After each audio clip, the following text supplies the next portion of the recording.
Hello दोस्तों, आज के इस वीडियो में हम bank of Baroda savings accounts के कुछ इंपॉर्टेंट पॉइंट के बारे में जानने वाले हैं।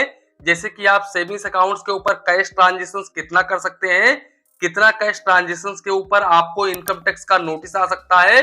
इसके अलावा हम ये भी देखेंगे कि बैंक ऑफ बड़ौदा के कर्मचारियों का व्यवहार आपके प्रति किस तरीके का होता है। तो अगर आपका savings accounts bank of Baroda में है तो आप इस वीडियो को बिल्कुल भी स्किप मत करिएगा।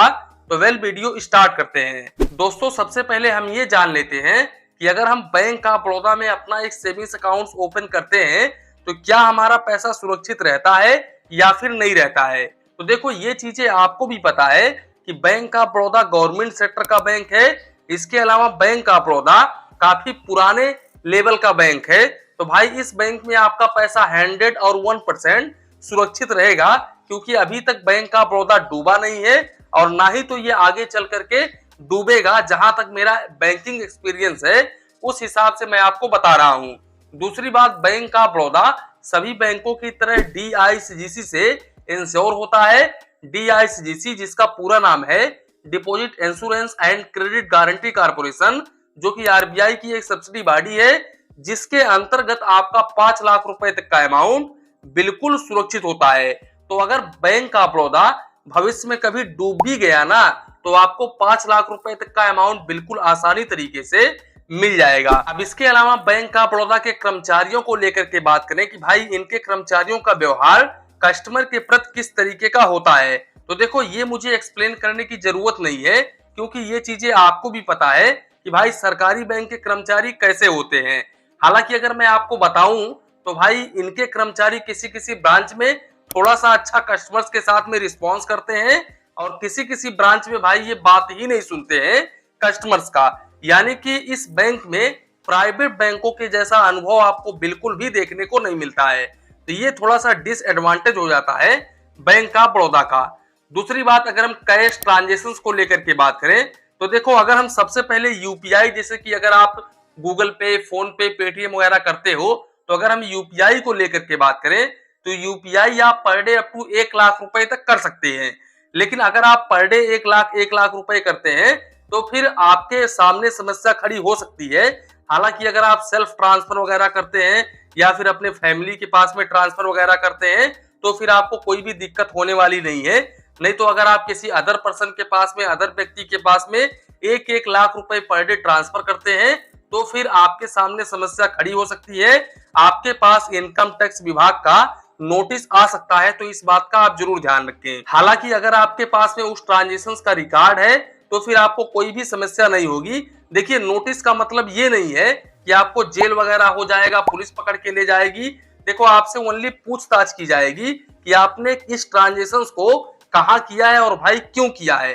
तो आपको उसका जवाब देना पड़ेगा, बाकी आपके साथ कुछ होने वाला नहीं है। इसके अलावा अगर हम कैश डिपॉजिट और कैश विड्रॉवल को लेकर के बात करें तो आप चाहे तो होम ब्रांच के माध्यम से कैश डिपॉजिट करो या फिर नॉन होम ब्रांच के माध्यम से कैश डिपॉजिट करो। भाई, बैंक ऑफ बड़ौदा में अगर आपका सेविंग्स अकाउंट है तो आप 1 महीने में 5 बार कैश डिपॉजिट बिल्कुल फ्री ऑफ कॉस्ट में कर सकते हो। और अगर आप इस लिमिट को क्रॉस करते हो तो फिर इस केस में रूरल और सेमी अर्बन के कस्टमर्स को 40 रुपए प्लस GST और मेट्रो सिटी और अर्बन के कस्टमर्स को 50 रुपए प्लस GST पर ट्रांजैक्शन चार्जेस देना पड़ता है। देखो भाई, ये जो कैश डिपॉजिट है ना, ये आप ब्रांच के माध्यम से चाहे तो आप चेकबुक के माध्यम से डिपॉजिट करो या फिर यहाँ पर आप स्लिप के माध्यम से कैश डिपॉजिट करो। यानी कि आप किसी भी माध्यम से कैश डिपॉजिट करते हो ब्रांच में जाकर के, तो फिर वो ट्रांजेक्शंस यहाँ पर इस 5 ट्रांजेक्शंस में काउंट होगा। दूसरी बात, अगर हम कैश विड्रॉवल को लेकर के बात करें तो देखो, आप 1 महीने में 5 बार कैश विड्रॉवल कर सकते हो, यानी कि 5 बार पैसे निकाल सकते हो। चाहे तो आप अपने होम ब्रांच के माध्यम से पैसे निकालो या फिर नॉन होम ब्रांच के माध्यम से पैसे निकालो। अगर आप इस लिमिट को क्रॉस करते हो तो फिर इस केस में रूरल और सेमी अर्बन के कस्टमर्स को 100 रुपए प्लस GST और मेट्रो सिटी और अर्बन के कस्टमर्स को 125 रुपए plus GST per transaction charges देना पड़ता है। तो आप किसी भी माध्यम से कैश विड्रॉवल करते हो ब्रांच में जाकर के, तो फिर इस केस में आपको ये चार्जेस देना पड़ेगा। हालांकि जो ATM ट्रांजेक्शंस होता है वो यहाँ पर काउंट नहीं होता है, या फिर आप UPI वगैरह कर रहे हो तो वो यहाँ पर काउंट नहीं होगा। और सबसे इंपॉर्टेंट पॉइंट मैं आपको बता दूं कि अगर आपका सेविंग्स अकाउंट है बैंक ऑफ बड़ौदा में, तो भाई आप half yearly only 50 debit entries ही कर सकते हो। और अगर आप इस लिमिट को क्रॉस करते हो तो फिर इस केस में आपको 15 रुपए plus GST per transaction charges देना पड़ता है। अब देखो 50 डेबिट एंट्रीज में ऐसा नहीं है कि आप यूपीआई ऑनलाइन वगैरह ट्रांजेक्शन करते हो तो वो ट्रांजेक्शन यहाँ पर काउंट होगा। देखो जो आप ब्रांच में जाकर के यहाँ पर कैश ट्रांजेक्शन वगैरह करते हो, जैसे कि आप पैसे वगैरह निकालते हो या फिर चेक के माध्यम से पैसे वगैरह निकालते हो, यानी कि किसी भी कारण की वजह से आपका डेबिट होता है, आपके अकाउंट से पैसा डेबिट होता है, यहाँ तक कि जो ईसीएस डेबिट होता है ना, वो भी इस 50 डेबिट एंट्रीज में काउंट होगा। तो इस बात का जरूर ध्यान रखें। तो 50 डेबिट एंट्री से ज्यादा नहीं होना चाहिए आपके सेविंग्स अकाउंट्स के ऊपर, वरना आपको 15 रुपए plus GST per transaction charges देना पड़ेगा, पर एंट्रीज चार्जेस देना पड़ेगा। इसके अलावा अगर आपने बैंक ऑफ बड़ौदा में एफडी वगैरह करवा रखी है और एफडी का जो रिसिप्ट होता है वो कहीं पर गायब हो गया है, गुम हो गया है, और आप यहाँ पर जाते हो बैंक ऑफ बड़ौदा के किसी भी ब्रांच में रिसिप्ट वगैरह लेने के लिए, तो फिर डुप्लीकेट रिसिप्ट के ऊपर आपको 125 रुपए प्लस जीएसटी चार्जेस देना पड़ता है। तो इस बात का आप जरूर ध्यान रखें। साथ ही साथ अगर आपका कोई ब्लैंक चेकबुक है और वो गायब हो गया है, यानी कि लॉस हो गया है, तो फिर इस केस में रूरल और सेमी अर्बन के कस्टमर्स को 400 रुपए प्लस जीएसटी और मेट्रो सिटी और अर्बन के कस्टमर्स को 500 रुपए प्लस जीएसटी चार्जेस देना पड़ता है अगर आप नया इशू वगैरह करवाते हो तो। इसके अलावा अगर आपने किसी भी व्यक्ति से चेकबुक लिया हुआ है पैसा भेजवाने के लिए अपने अकाउंट में, और भाई उस चेक पर जो अमाउंट लिखा हुआ है वो जो अमाउंट है वो उस व्यक्ति के खाते में नहीं होता है, यानी कि जो चेक है वो एन मौके पर बाउंस हो जाता है जब आप जाते हो चेक ट्रांसफर करवाने के लिए तब, तो फिर इस केस में ऐसा नहीं है कि उस व्यक्ति के अकाउंट से ही चार्जेस कटेगा, भाई आपको भी ये चार्जेस पे करना पड़ेगा। अब चार्जेस कितना पे करना पड़ेगा, तो देखो अगर आपका सेविंग्स अकाउंट मेट्रो सिटी या फिर अर्बन में पड़ता है तो फिर अप टू 1 लाख रुपए अमाउंट के ऊपर अगर चेकबुक के ऊपर 1 लाख रुपए लिखा हुआ है तो फिर इस केस में आपको 225 रुपए प्लस जीएसटी चार्जेस देना पड़ेगा।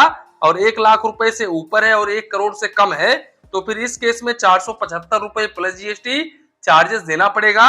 और अगर 1 करोड़ रुपए से अबव का अमाउंट है यानी कि ऊपर का अमाउंट है तो फिर इस केस में 725 रुपए प्लस जीएसटी चार्जेस देना पड़ेगा।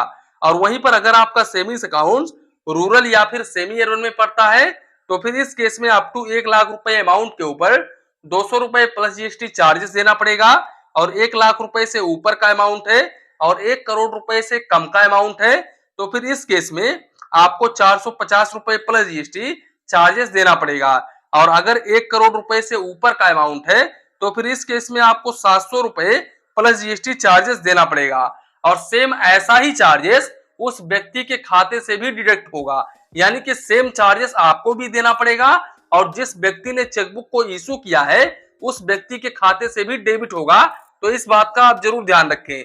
तो अगर आप किसी को चेकबुक दे रहे हो तो फिर आप अपने अकाउंट में ये जरूर देख लो कि भाई उतना बैलेंस है या फिर नहीं है। क्या पता आपके अकाउंट में बैलेंस ना रहे और आप चेकबुक इशू कर दो और व्यक्ति जाता है जब अकाउंट में पैसे डलवाने के लिए तो उस वक्त चेक बाउंस हो जाए और आपके खाते से भी चार्ज डेबिट हो। तो आप इस बात का जरूर ध्यान रखें। और सबसे इंपॉर्टेंट पॉइंट मैं आपको बता दूं, काफी सारे लोग ये बोलते हैं कि भाई मैं कितना ट्रांजेक्शन करूंगा तो मेरे पास नोटिस वगैरह नहीं आएगा इनकम टैक्स का।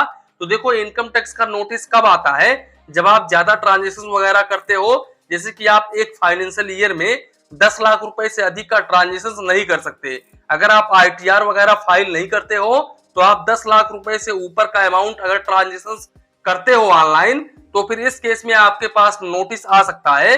तो इस बात का आप जरूर ध्यान रखें। अब ऐसा नहीं है कि भाई यहाँ पर काफी सारे लोग कमेंट करेंगे कि सर मैं 11 लाख रुपए करता हूँ, 12 लाख रुपए करता हूँ, फिर भी मेरे पास में नोटिस नहीं आता है।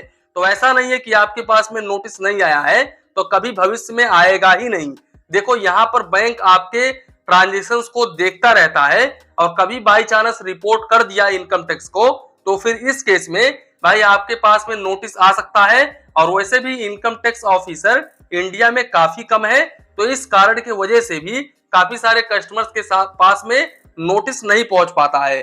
तो ऐसी गलती आप बिल्कुल भी ना करें, नहीं तो आपके पास में नोटिस आ सकता है क्योंकि income tax department of India के पास में ये पावर होता है कि वो 7 साल के अंदर कभी भी आपके पास में नोटिस भेज सकता है। मान लो आपने आज एक ट्रांजेक्शन किया है और आपके पास में नोटिस जो है वो 4 साल बाद में आता है, तो आपको इस ट्रांजेक्शन का रिकॉर्ड पता ही नहीं रहेगा, तो आप जवाब क्या दोगे? तो यहाँ पर आप जो भी ट्रांजेक्शन कर रहे हो वो भाई कोई बड़ा अमाउंट कर रहे हो तो उसका रिकॉर्ड जरूर रखो, अगर आप आईटीआर फाइल नहीं करते हो तो दोस्तों कुल मिलाकर के ये था आज का वीडियो।